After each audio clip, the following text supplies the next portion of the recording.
listening to the Fours Up Podcast with your host, Marsh. Welcome on in to the Fours Up Podcast. It's your guy Jordan, and today I am joined by John Michaels as my guest co-host. John, how you doing, man? Doing great. Anytime we can sit and talk Canes, I'm all about it. Obviously, we'd be remiss if we don't start the podcast.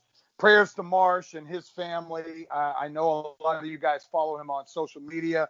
Probably saw, his father unexpectedly passed away about a day ago. Part of not on. Canes family has always been really tight and really close, and I saw some of the outpouring of support for him on social media. I sent him a couple of messages. I know he's probably dealing with a hell of a lot more than worry about responding to me, but man, our thoughts and prayers are with him and his family. We love you, bro. If there's anything you ever need from any one of us, we're here for you. Yeah, absolutely, man. I mean, I just want to echo what you said. We did a show last night where Derek Coe helped me host, and we obviously want to give Marsh all the time that he needs before he's ready to jump back into doing Fours Up.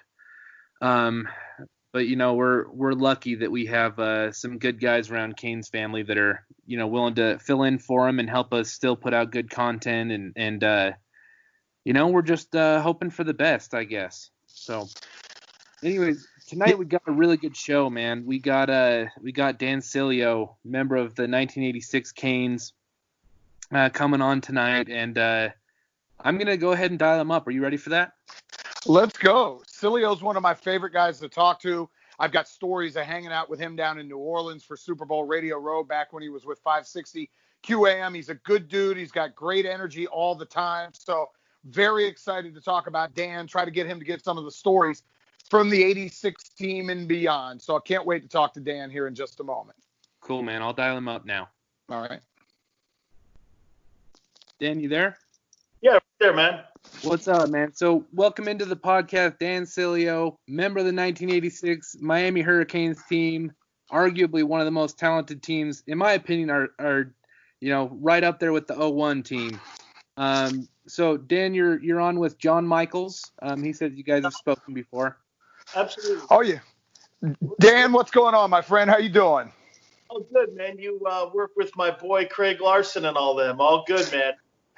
Yeah, Craig's my guy, does a great job hooking me up on SB Nation Radio.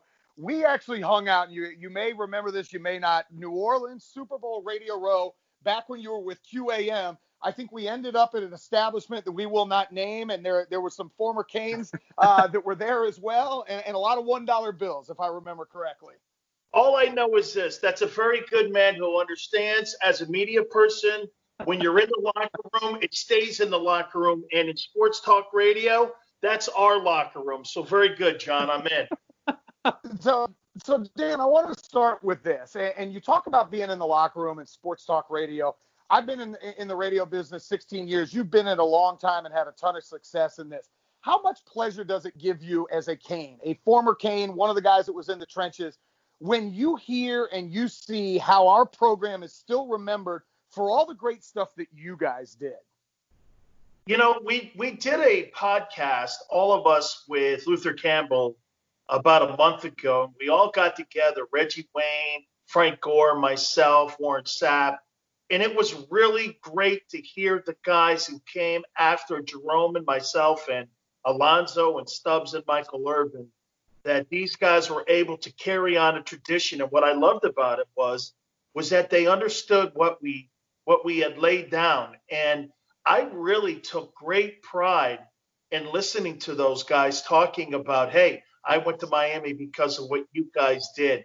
I went to Miami because I wanted to speak my mind. And, that's one of the great things. And we're seeing a little bit of that now being played out with some of the locker rooms, like in Clemson and in Iowa. I will tell you this, guys, one of the greatest educations I ever got from the University of Miami was being in that locker room with those guys, because everybody can speak their mind, but you better have an opinion, and you better have conviction behind your opinion. And it was one of the great things that fueled us. When they say it's a Canes thing, it's the greatest fraternity in all of college sports that I have ever seen. And I can't tell you how privileged I am to be a small little pebble in that whole thing. Yeah, man. I mean, so I'm only 26 years old. So I missed the team that you were on, and the teams in the early 90s and stuff. My first foray into watching Miami football was the 2001 and 2002 seasons. And then I really started to become a fan during the Randy Shannon era and then the Al Golden era. But that's you mentioned fraternity, right? And that is what drew me in with such conviction. Was I've always been a huge NFL fan, and you notice the guys from Miami, they always meet at center field and they take a picture throwing up the U. They, that really bled through into the NFL. And as a kid, like that was like heroin for me, man. I loved seeing these guys just have such a strong bond over their roots, and it made me want to be a part of it, Well, it's really about community. Let me tell you, when you walk onto the field of the Orange Bowl back in the day and you see the city of Miami welcome you to Miami's Orange Bowl, and you understand the history that was in that building. I was telling a story the other day. One of the great things about going down to Little Havana when I was a kid is that the Cuban folks in that community used to give us all brown paper bags with Cuban sandwiches, desserts, food every day that we would play. I'd have a brown paper bag after we got done playing a football game at that place, and everyone parked on the lawns. It was $5, everybody in that community. And I just loved the Cuban folks in that South Florida region who were around that stadium at the time, because it really was a wonderful thing to walk into that place when you're playing Oklahoma, or you're playing Florida State, or you're playing the Gators. And that place has got 80,000 and it's rocking. And it was really one of the most exhilarating things to do was run through the smoke, to be part of that and to really start what became the swagger. I keep hearing people talk to me about swagger. I really don't know what that is. All I know is this: you can't put swagger on a hat, or you can't put it on a T-shirt. It's something that was created inside those walls with all of us players that were from every background on the planet. They're getting back to that a little bit now. They're recruiting more of Dade County and Broward County, and they're getting in. Listen to me, I'm an out-of-state guy, and I still think that they need to do a better job. You can't have Clemson, Alabama, and all those schools like Georgia having a pipeline into South Florida and not win. There's a reason they're winning. I mean, there's 37 guys on those three teams on their rosters. Those kids have to stay in South Florida for the University of Miami to get back to where they need to get back to. We've got the great Dan Sileo with us here on the Fours Up podcast, talking some Miami. Dan, when we have you on, I have to bring up the 1986 team. And I was old enough to remember it. I was in my, 10 or 11 years old. Miami was everything to me. And there's a reason I fell in love with the school living down there. And it was what you guys did. It was you walked on the field and it's Jerome Brown and Winston Moss and other guys looking at Oklahoma saying, "I ain't scared of you, bitch." And Oklahoma shitting their pants when they saw Miami walk on the field. 33-3 were the Sooners for 3 years. Miami beat them all 3 times. He worked on the U documentary. Like, what was it like for you, an out-of-state guy walking in and being a part of that group? Man, I tell you, and you bring a great point up, because if you're an out-of-state kid, I mean, like Testaverde and all of us that were from out of state, you had to start. I mean, you just couldn't be some dude, because they wanted those scholarships to go to local kids, because say at Booker T. Washington, there was a kid who was a sophomore, was a 5-star kid. They'd give a scholarship to a 3-star kid just so they could land that kid 2 years later. So for me walking into that place, man, I'll never forget. I came from Maryland, and I mean, look, it was great. I won an ACC championship my freshman year.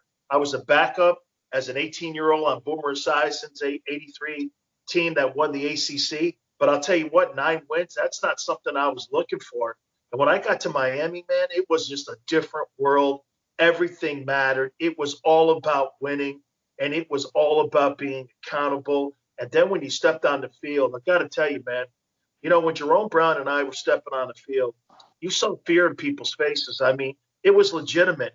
These guys really feared us. And what I loved about it was that Jimmy let us talk shit, before the games all the time. Someone asked me what I thought of Brian Bosworth. I said he's the most overrated player in the history of college football. He couldn't make our team. I go, that guy could not make our team. And we're talking like that. This is before the game.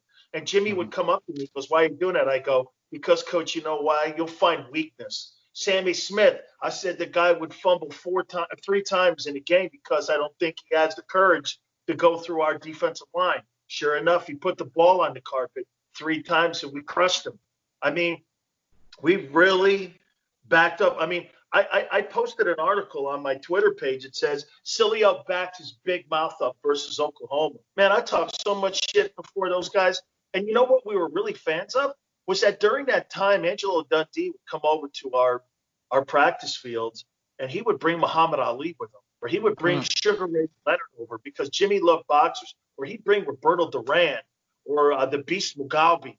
He loved bringing boxers over. And Ali came over, and I just looked over at Jerome and Alonzo and Winston Moss and said, man, shit, we got 85 Alis here, man. That guy was our biggest motivator for, like, how you wanted to prepare for a game. There was never in a moment where we ever walked into a game where we truly believed that we were going to get beat. It was just by how many points we were going to win these games. There was a different atmosphere being around those 85, 86, and 87 teams. I mean, I know the 2001 and 2 teams everyone looks at, and that's what Miami sells. But what really poured the cement on our program was what we did. I mean, the shit talking we did, the winning we did, the fighting we did, the fact that people hated our guts every place we went. I mean, dude, we walked into West Virginia one year, and we scored 30 points on them in the first 14 minutes. And I'll never forget, we got into the buses. We're leaving Morgantown, and these rednecks start rocking the bus. Jimmy got up and said, hey, man, brothers to the middle of the bus. I mean, these people legitimately – I said – and I was on the bus going, hey, you guys are on your own. But it was that kind of environment, man. It was really great. It was special. And there's not a month that goes by that I don't miss Jerome. Jerome was just a really great player to play next to, and we dominated, man. Me and him just – I mean, I personally think we're the 2 best defensive techniques that they've had in a long time. I think we're the best 2 defensive tackles that they had as a combo in that school's history. Yeah, I would certainly agree with what you're saying there. And I want to ask you about the current defensive line that Miami's going to trot out this season. It's long been said that 1986 defensive line was the best in school history. We had you and Jerome Brown and Danny Stubbs and Bill Hawkins.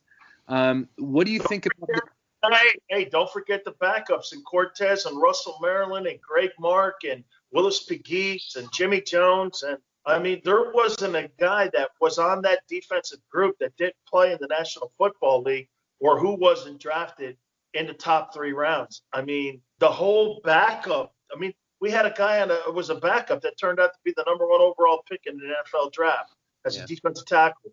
And me and Jerome taught him. So that whole group was special. So what I'm seeing now with these guys, look, the 15 kid who I really like, I like him a lot. I like Greg. I think he's going to be somebody who reminds me a little bit of Danny Stubbs. But the key is going to be this. I mean, that rotating stuff they do, I understand it. I mean, for me and Jerome, coming out of games was you had to be somebody special. I don't think you could just rotate. I had 100 tackles in 86, or about 94 tackles, counting the bowl game, okay? Jerome was hurt a little bit. He had about 80 tackles. Play a lot of football downs, man. You're playing about 60. You better be good. I'm not just putting a guy in because he plays on that D line. When you played for Jimmy Johnson, you earned your time. Maybe you took some reps away from me. Maybe you took some reps away from Jerome. But I don't know they have the depth, but the first 4 guys look pretty good. Depth is something you need if you're going to win a national championship, though. Dan, I was really critical of Coach Diaz a year ago, and I was really critical of Coach Rick. Covering him here in Atlanta for as long as I did, I kind of knew what to expect with him. the leash obviously was given to him, and he made changes at Al Golden's, pain in the rear